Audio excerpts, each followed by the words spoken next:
everybody, and welcome to IMNHC 2026. And we are here with my colleague, Joanne Peter. Hi. Hi. Joanne, I have a few questions for you. Absolutely. Please tell us about Health Tech Hub Africa.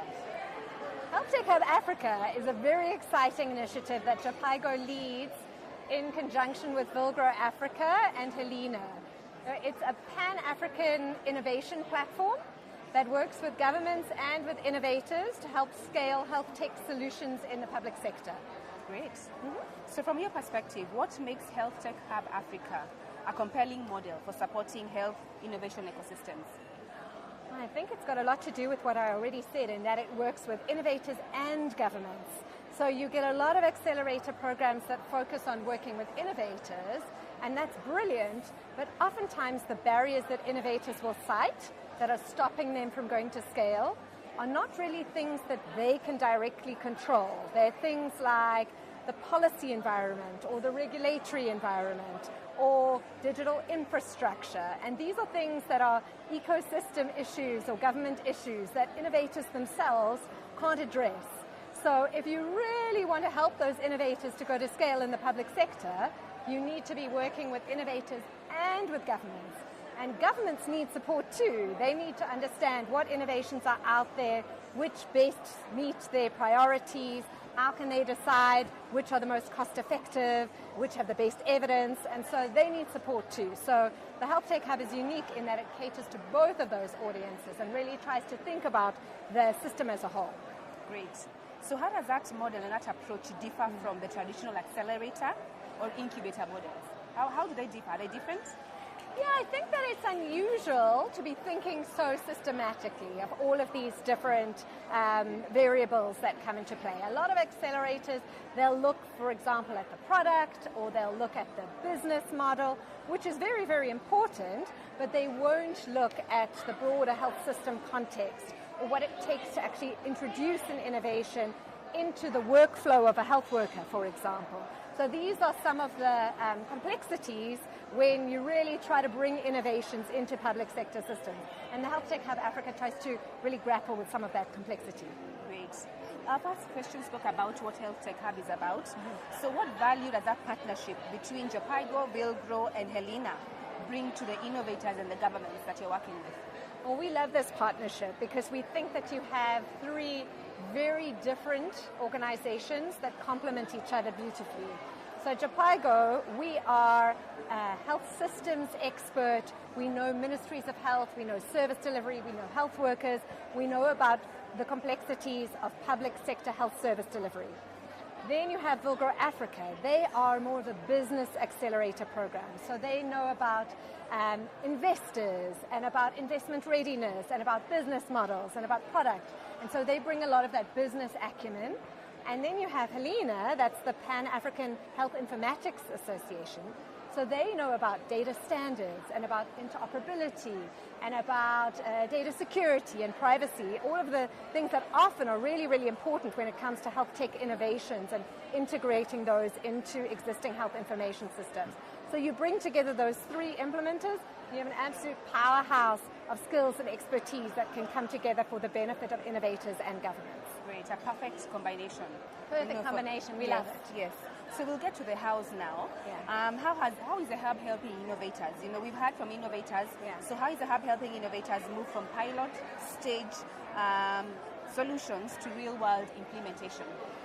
So there are 5 different pillars that we run as the hub. The first is our accelerator program. So we select innovators that are already well established, making money, but often in the private sector, and they're wanting to break through into the public sector. We put them through 8 to 10 months of support. Then we have our policy program, where we're now working with 19 African governments, helping them to shape enabling policy and regulation. And so that really helps innovators too, because they find themselves in a much more enabling environment.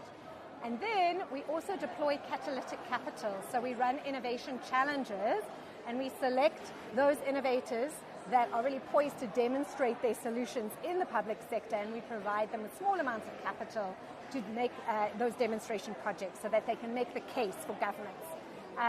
We have a wonderful partnership network of organizations that are providing support to innovators, and our Standards and Interoperability Lab, which is a way for innovators to be able to test their solutions, show that they're interoperable, learn about data standards.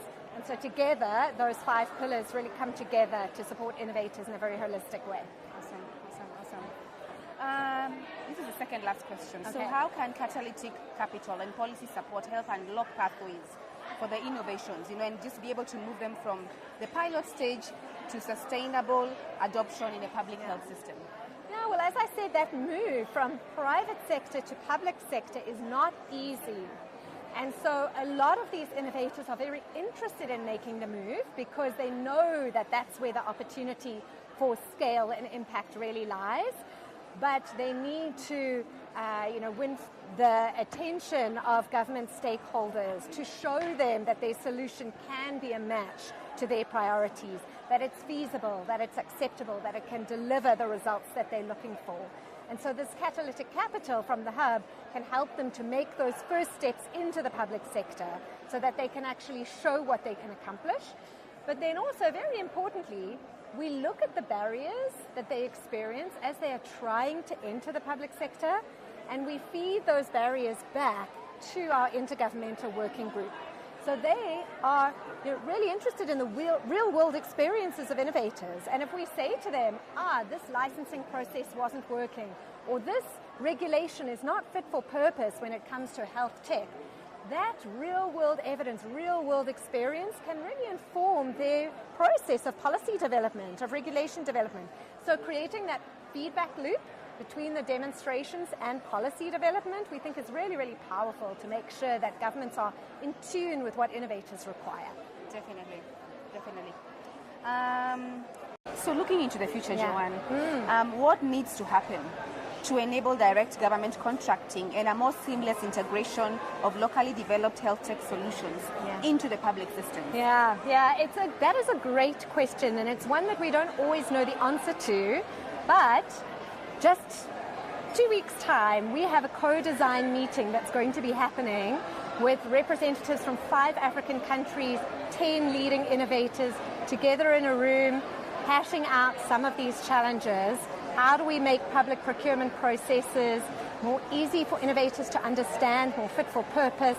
How can we create empathy for both innovators and governments so that they can better understand each other and what the needs of both sides may be? We will use this workshop to design the next phase of Health Tech Hub Africa support so that it's very responsive to the needs of both sides. Okay. So I assume this is in April. Give us the dates. April 8th and 9th, happening here in Nairobi. Looking forward to some very dynamic sessions and some excellent, rich insights. Great.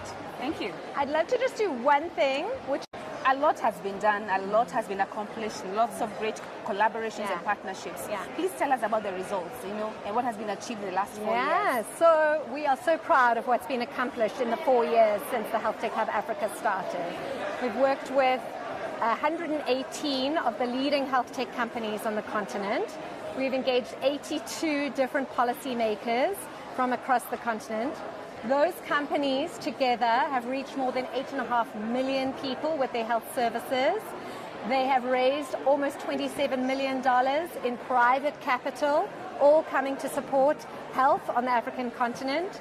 They're earning revenues, almost $10 million in revenues. So there's a lot of amazing successes that have been achieved over the last 4 years. And we know that we're now into the next frontier of the hub. Awesome. All the best. Thank you.